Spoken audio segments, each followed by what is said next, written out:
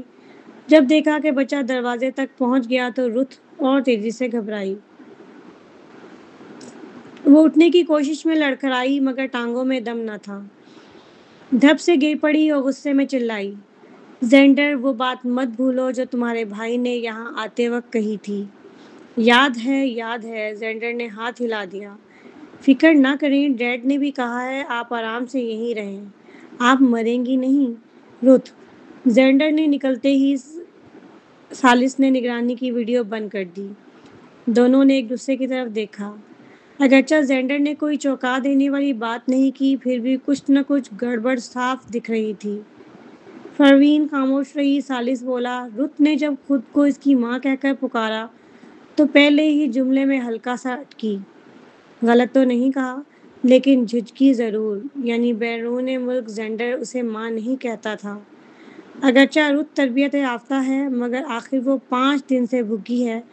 خود کو محتاط رہنے کی یاد دہانی کے باوجود کم شوگر دماغ کو سست کر دیتی ہے، رد عمل میں جھول آ ہی جاتا ہے۔ پروین نے تائید میں سر ہلایا۔ ثالث نے یکدم پوچھا، تمہارے خیال میں زینڈر کے ہمارے بچہ ہونے کے امکانات کتنے ہیں؟ پروین پل بھر کو خاموش رہی۔ یہ مرد نوٹس بھی نہیں کر رہا کہ اس نے لاشعوری طور پر زینڈر کی جگہ چھوٹا زینڈر کہنا شروع کر دیا ہے۔ واقعی اسے یہ بیٹا اچھا لگ رہا ہے؟ پروین نے نظریں جھکائیں اور ہلکی سی مسکراہٹ کے ساتھ کہا، 90%۔ یہ عدد سنتے ہی ثالث کی آنکھیں چمک اٹھیں۔ پروین نے آہستہ سے سمجھایا، اجنبیوں کے ڈی این اے میں عموماً محض 30% مماثلت نکلتی ہے، 80% تو بہت اونچا ہے۔ خواہ اس کے جین بدلے ہوں، اتنا بدل نہیں سکتے۔ ثالث نے گہری سانس لی۔ پروین کچھ اور کہنے ہی والی تھی کہ مسز مہدی کے پاس کھڑا بٹلر آ گیا۔ مس اسمتھ، مسز مہدی نے سنا کہ آپ آئی ہیں، ان کی طبیعت کچھ ٹھیک نہیں، چاہتی ہیں آپ دیکھ لیں۔ پروین نے بھویں اٹھائیں۔ ثالث بولا، دادی نے آج دوا نہیں لی، طبیعت کیوں خراب ہے؟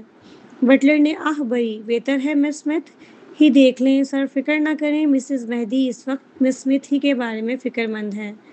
ثالث ابھی ٹالنا چاہتا تھا کہ بٹلر نے کہا، سر یہ مسز مہدی کی بیماری کے لیے ہے، آخر مرد و زن میں پردہ ہوتا ہے، پھر ان کے میکے کے کچھ لوگ بھی آئے ہیں۔ یہ سنتے ہی ثالث سمجھ گیا۔ اس نے پروین کو ایک طرف لے جا کر آہستہ سے کہا، مجھے اندازہ ہے دادی نے تمہیں اپنی بیماری کے لیے نہیں بلایا، بلکہ اپنے ننھے بھانجے کی بیوی یعنی میکے والوں کی بہو کا علاج کروانا چاہتی ہیں۔ پروین، ننھے بھانجے کی بیوی؟ رشتہ واقعی پیچیدہ تھا۔ ثالث نے مزید کہا، وہ بیچاری ذرا مشکل نصیب ہے، پہلے حارث کے ساتھ اچھی رہی ہے تو۔ پروین نے سمجھ گئی، ثالث نے اسے اس لیے بتایا تھا کہ وہ اندھیرے میں نہ رہے۔ البتہ فیصلہ پروین ہی کا تھا، چونکہ وہ عورت ثالث کے ساتھ بھلی رہی تھی اور پروین کے لیے مریض دیکھنا کچھ مشکل نہ تھا۔ اس نے کہا، میں دیکھ لیتی ہوں۔ ثالث نے سر ہلا کر ہلکی آواز میں یاد دلایا، مسئلہ زنانہ ہے، میں ساتھ نہیں آؤں گا۔ پروین نے اوکے کا اشارہ کیا۔ بٹلر نے سکون کی سانس لی اور پروین کو لے کر چل دیا۔ مہدی میئر بہت بڑا تھا۔ ثالث اور مسز مہدی ساتھ نہیں رہتے تھے۔ تقریباً 15 منٹ چلنے کے بعد وہ اس ولا تک پہنچے جہاں مسز مہدی رہتی تھیں۔ پروین اب اندر داخل بھی نہ ہوئی تھی کہ اندر سے آواز آئی، کیا واقعی اس کا کسی اور عورت سے بیٹا ہے؟ اور وہ ثالث کی طرح ہی لگتا ہے۔ آتے ہی بولا کہ حارث کی جگہ چھین لے گا۔ واہ، اب تماشا ہوگا۔ دیکھو تو اس اسمتھ عورت کو، اب اترا کر کیسے گھومے گی۔ کیا اس نے تمہیں اس لیے نظر انداز نہیں کیا تھا کہ اس نے حارث اور شمائل کو جنم دیا؟ اب تو گھبراتی ہوگی ہے نا؟ پروین، کیا زینڈر نے کبھی ایسی بات کہی تھی؟ بٹلر نے کھنکار کر اندر والوں کو متنبہ کیا کہ مہمان پہنچ گئے ہیں۔ آواز فوراً تھم گئی۔ پھر ایک 40-50 برس کی بھاری جسامت خاتون باہر آئیں۔ پروین کو دیکھتے ہی کھلکھلا کر قریب آئیں۔ ارے یہ مس اسمتھ ہے نا؟ ماشاء اللہ کیا حسین ہیں۔ میں مسز مہدی کی بھابھی کی بہو ہوں، یعنی خاندان میں آپ کے بزرگ، مجھے مسز ہاشمانی کہہ لیجیے۔ یہ تھی اس زمانے کی ہاشوانی فیملی کی سربراہ مسز ہاشوانی۔ پروین نے لب سی رکھے، اس عورت کی خوشی بھری چبھن والی باتیں ابھی تک کانوں میں گونج رہی تھیں۔ وہ بہرہ نہیں تھی۔ مسز ہاشوانی مسکراتی رہیں۔ اف، مس اسمتھ کتنی انٹروورٹ ہیں، شرما رہی ہیں کیا؟ آواز اونچی نہ تھی مگر کان کھا جانے والی ضرور تھی۔ پروین نے نظریں جھکا لیں اور خاموش رہی۔ اسی دم قریب 25 برس کی ایک نازک سی لڑکی آگے بڑھی، نرم لہجے میں بولی، مس اسمتھ، اماں جان کی بات پر میں آپ سے معذرت چاہتی ہوں۔ اس کھلی اور دیانتدارانہ روش نے پروین کے دل میں اس کے لیے نرمی پیدا کر دی۔ پروین نے غور سے دیکھا، چہرے پر حیا، مزاج میں نرمی، اچھی لگنے والی صورت۔ بٹلر نے آہستگی سے کان میں بتایا، یہ مسز ہاشوانی کی بہو ربیہ اسٹیورٹ ہے، آپ کو انہی کا علاج کرنا ہے کے لیے بلایا گیا ہے۔ یہ کہہ کر بٹلر نے لب سکیڑے، صاف ظاہر تھا کہ وہ ربیہ کو کمتر سمجھتا ہے۔ پروین ذرا چونکی۔ اس کا علاج؟ یہ تو صحت مند اور تر و تازہ معلوم ہو رہی تھی، مسئلہ کیا تھا؟ اسی اثناء میں مسز ہاشوانی تیز طنز سے بولیں، ربیہ بڑوں کی بات میں کب سے کودنے لگی۔ میں نے مس اسمتھ پر کچھ کہا تو کیا ہوا؟ تم میری طرف سے معافی مانگنے لگی؟ تم جیسی کمزور جان ہمارے خاندان کی نمائندگی کرتی ہو؟ ربیہ کا چہرہ لال پڑ گیا۔ وہ پروین کی طرف کمزور سی مسکراہٹ کے ساتھ دیکھ کر سر جھکا گئی۔ اسے اپنی بے بسی کا پورا احساس تھا۔ پروین نے آہستہ پوچھا، مسز اسٹیورٹ، آپ کو کیا مسئلہ ہے؟ ربیہ چونک گئی۔ شادی کے بعد سے وہ جہاں جاتی میڈم ہاشوانی کہلاتی۔ برسوں بعد کسی نے اسے اصل نام کے ساتھ مسز اسٹیورٹ کہا تھا۔ تبھی مسز ہاشوانی دبی، ہنسی اور چوٹ کی، مسئلہ یہ ہے کہ شادی کو 3 سال ہو گئے اور بچہ نہیں۔ ایک عورت ہو کر بچہ پیدا نہ کر سکے، شرم کی بات ہے مس اسمتھ۔ جلدی سے دیکھیں تو اس کا علاج ہو بھی سکتا ہے یا نہیں؟ ربیہ شرمندگی سے گلاب ہو گئی۔ قریب کھڑی مسز مہدی نے تیوری چڑھا کر ٹوکا، یہ کیا طریقہ ہے؟ باہر بیٹھے ہیں، خاندان کی ساکھ کا خیال رکھیے۔ مسز ہاشوانی نے بدمدگی سے کہا، مسز مہدی، آپ جانتی ہیں ہمارے گھر میں نسل در نسل ایک ہی وارث ہوتا آیا ہے۔ اس نسل میں سب پریشان ہیں، بچہ کیوں نہیں ہو رہا؟ مس اسمتھ سے کہیے فوراً ربیہ کو دیکھ لیں، کہیں کوئی پوشیدہ بیماری تو نہیں، اگر ہے تو فوراً نپٹا دیں۔ ساتھ کھڑی ربیہ کی آنکھیں ابھر آئیں۔ پروین نے یہ تماشا دیکھا نہ گیا۔ پروین نے بھویں سکیڑ لیں۔ مسز ہاشوانی، بچہ ہونا نصیب کی بات ہے، اسے زبردستی نہیں کیا جا سکتا۔ ان کی شادی کو صرف 3 سال ہوئے ہیں، بعض جوڑے 10 سال بعد بھی اولاد پاتے ہیں، یہ بالکل معمولی بات ہے۔ مسز ہاشوانی نے آنکھیں گھمائیں اور تیز لہجے میں بولی، معمولی بات ہے؟ آپ نے تو صرف ایک بار میں ثالث سے 2 بچے جنے، اس نے باہر کسی اور عورت سے بھی بچہ پیدا کر لیا۔ مس اسمتھ، میں جانتی ہوں آپ زیادہ بچے نہیں چاہتی تاکہ حارث پر دباؤ نہ پڑے، آپ نہیں چاہتی کہ ثالث کا دوسرا بیٹا بھی ہو، ہے نا؟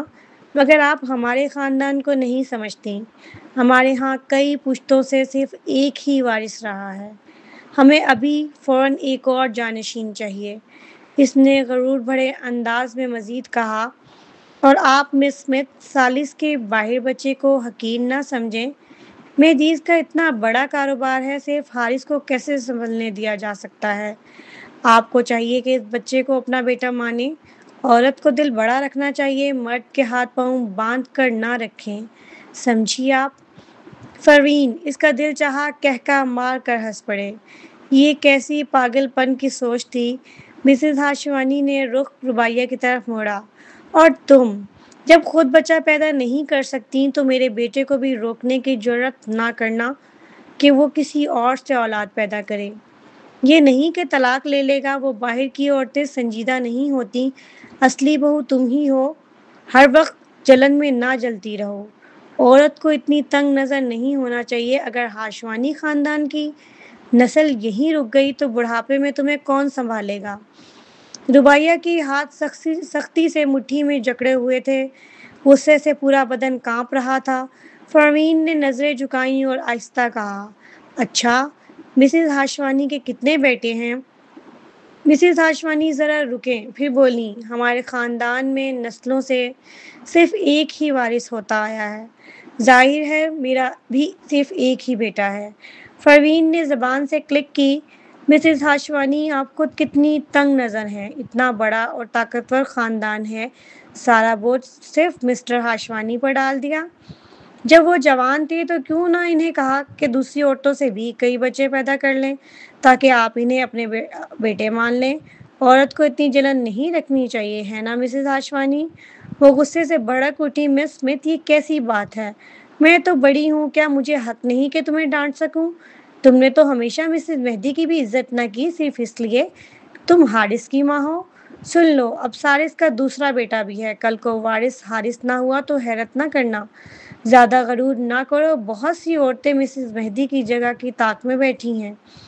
یہ سن کر پروین نے جمائی لی، لمبی اور بھاری۔ مسز ہاشوانی، انہیں ایسا لگا جیسے ان کی تذلیل ہو گئی ہے۔ وہ مزید کچھ کہنا چاہتی تھیں کہ رباعیہ نے تڑپ کر کہا، دادو بس کریں، حارث برسوں سے وارث کے طور پر پلا ہے، اس کی جگہ اتنی آسانی سے نہیں ہل سکتی۔ ویسے بھی یہ بچہ ابھی صرف سنی سنائی بات ہے، سچ ثابت نہیں ہوا۔ مسز ہاشوانی نے فوراً تیور بدلے۔ تمہیں کیا حق ہے مجھے ٹوکنے کا؟ تم تو ایسی مرغی ہو جو انڈا نہیں دے سکتی۔ مجھے سمجھ نہیں آتا طلال ہاشوانی نے تم سے شادی کیوں کی؟ 3 سال ہو گئے، ہر طرح کی دوائیاں لے لیں، کوئی اثر نہیں، الٹا ہمارے خاندان کا پیسہ برباد کیا۔ اگر میری جگہ تم ہوتی تو غیرت سے سر اٹھا کر باہر نہ جا پاتی۔ رباعیہ نے لب کاٹے۔ دادو، یہاں ہم ڈاکٹر کے پاس آئے ہیں، آپ اگر ایسے ہی بات کرتی نہیں تو مس اسمتھ میرا علاج نہیں کریں گی۔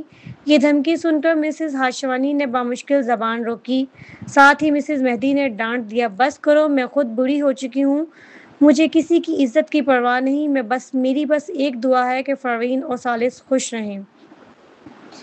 یہ کہہ کر مسز مہدی نے پروین کی طرف رخ کیا، بیٹی کیا تم رباعیہ کا معائنہ کر سکتی ہو؟ انہیں خدشہ تھا کہ پروین کہیں غصے میں پلٹ نہ جائے، آخر یہ ڈاکٹر زیب کی شاگرد تھی، اس بیماری کا علاج شاید اس کے سوا کوئی نہ کر پاتا۔